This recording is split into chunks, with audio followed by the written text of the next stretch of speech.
Welcome back to my channel NK law point. दोस्तों, आपके इस अपने चैनल पे एनके लॉ पॉइंट चैनल पे आपका स्वागत है।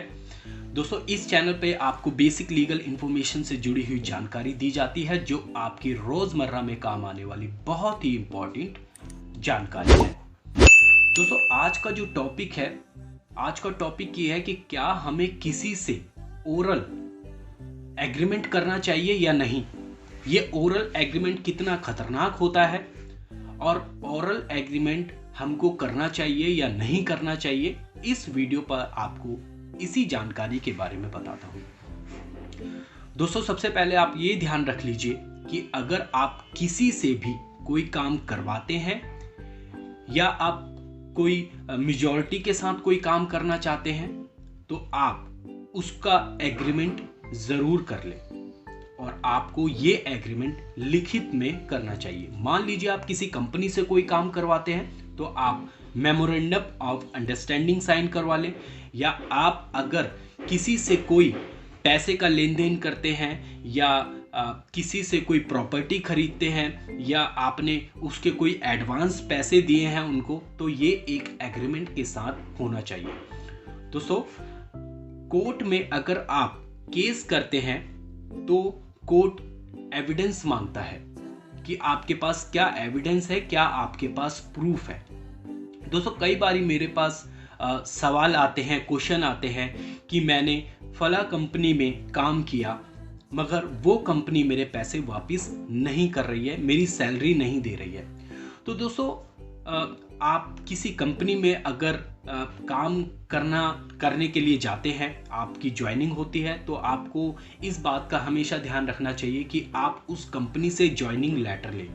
अब इस ज्वाइनिंग लेटर का एक बहुत ही अच्छा इफेक्ट ये होता है, ये एक आपके पास एविडेंस होता है। कल को कंपनी आपकी सैलरी रोक लेती है या कंपनी आपकी सैलरी देने के लिए मना करती है तो आप कोर्ट में उस कंपनी के खिलाफ सिविल सूट फाइल कर सकते हैं।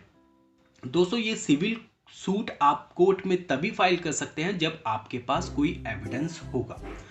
तो दोस्तों, इस वीडियो के माध्यम से आपको यही एक जानकारी देना चाहता हूं कि अगर आप किसी से भी कोई पैसे का लेन देन करते हैं या किसी से कोई काम करवाते हैं, ठीक है, तो एक एग्रीमेंट के थ्रू ही आपको ये काम करवाना चाहिए, क्योंकि एग्रीमेंट के थ्रू दोनों की सहमति होती है किसी भी काम को करने के लिए। मान लीजिए आप किसी से कोई काम करवाते हैं या किसी कंपनी से आपको सैलरी लेनी है, आपके पास सैलरी स्लिप होगी, आपके पास एविडेंस होगा, आपके पास ज्वाइनिंग लेटर होगा, तो आप कोर्ट में सिविल सूट फाइल कर सकते हैं। दोस्तों, आपको हमेशा ये ध्यान रखना चाहिए कि हम अगर किसी से भी कोई काम करवाएं, कोई हमसे कोई वायदा करता है तो ये ओरली ना किया जाए।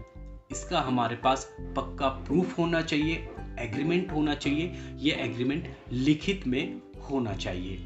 तो दोस्तों, कोर्ट में सिविल सूट दीवानी मामला तभी फाइल किया जा सकता है कि अगर आपके पास कोई एविडेंस है, कोई लिखित दस्तावेज है।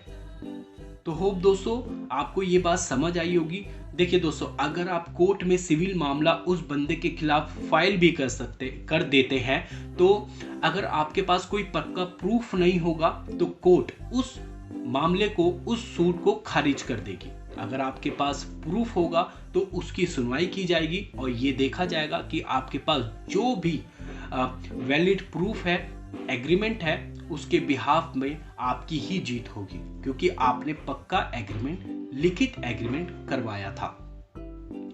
तो दोस्तों, इस वीडियो का सोर्स सिर्फ इतना है कि आप किसी से भी कोई काम करवाते हैं, किसी कंपनी से कोई काम करवाते हैं, आप कहीं काम करते हैं, किसी कंपनी में कोई काम करते हैं, तो ज्वाइनिंग लेटर जरूर ले लें ताकि कंपनी आपकी सैलरी ना रोक सके, और अगर वो कंपनी आपकी सैलरी रोकती है तो आप उस कंपनी के खिलाफ सिविल सूट कोर्ट में मामला दर्ज कर सकते हैं। तो कोर्ट के थ्रू आपको उस कंपनी से पैसे दिलवाए जाएंगे। तो होप दोस्तों आपको ये बात समझ आई होगी कि रिटन एग्रीमेंट का, लिखित दस्तावेज का कितना बड़ा वजूद होता है। तो होप इस चैनल पे दी जाने वाली बेसिक लीगल इन्फॉर्मेशन आपको पसंद आ रही है, अब आप वीडियो को लाइक कर रहे हैं, शेयर कर रहे हैं, कमेंट कर रहे हैं, आपका बहुत बहुत शुक्रिया। और जो इस वीडियो में नए हैं, please do subscribe my channel ऐसी ही लीगल इन्फॉर्मेशन से रिलेटेड वीडियोस देखने के लिए। मिलते हैं नेक्स्ट वीडियो में बहुत ही इंटरेस्टिंग टॉपिक के साथ। तब तक के लिए नमस्कार, जय हिंद।